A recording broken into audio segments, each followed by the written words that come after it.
Time now for Financial Focus, and today we're talking about a topic related to a story we've been covering here on Channel 13.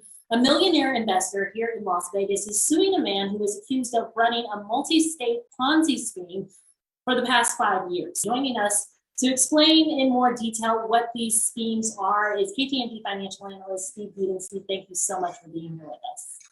Good morning. So tell us, just give us a quick explanation. What is a Ponzi scheme? A pyramid scheme is how I'm familiar with it as.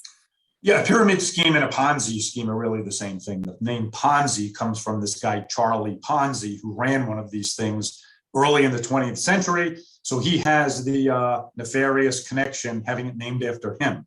But basically what these schemes entail is fraudsters will raise money and pay out investors. What they do is they bring in new money to pay out the old investors. So they're going to promise very high rates of return. The problem is the money's never invested. All it simply is being done is it's a conduit. So I may invest money with a company. They turn around and send my money to you, telling you that you're getting these great rates of return. They keep going until the new investor pool runs out.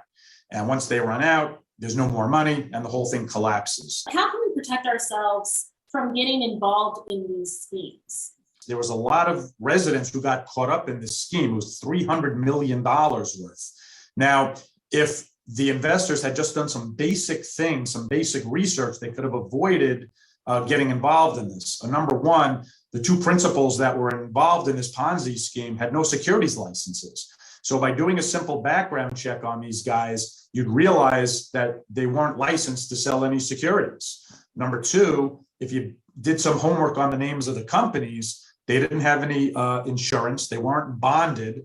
So this is the ways that the government requires and the regulators requires investment advisors like myself. That's how the public gets protected, by having a bond, by having insurance, and by having licensing. That's really good advice. Do your homework, do your research before investing in these companies. So now let's just say we've already invested in this company. What are the odds of getting your money back once you find out that you're involved in a Ponzi scheme? Yeah, the sad story is it's usually pennies on the dollar, because what happens is when you invest the money, these guys will, again, pay out other investors, but they'll also use the money for their own personal benefit. So these guys were building homes, they were buying fancy cars, they were taking trips, they were going to fancy restaurants. Now, some of those assets that they purchased can be sold. And then a trustee will gather all the funds and pay back those investors. But historically, 15, 20 cents on the dollar is usually what's recovered. It's better not to get involved in these things. Please do some basic homework. And it doesn't hurt to sit down with a financial professional and have them review that for you as well. Steve Budin, thank you so much for giving this advice and drawing some attention to this news story that we are following here at KTNV. Thank you so much for joining us. You're welcome. And we'll be right back after this.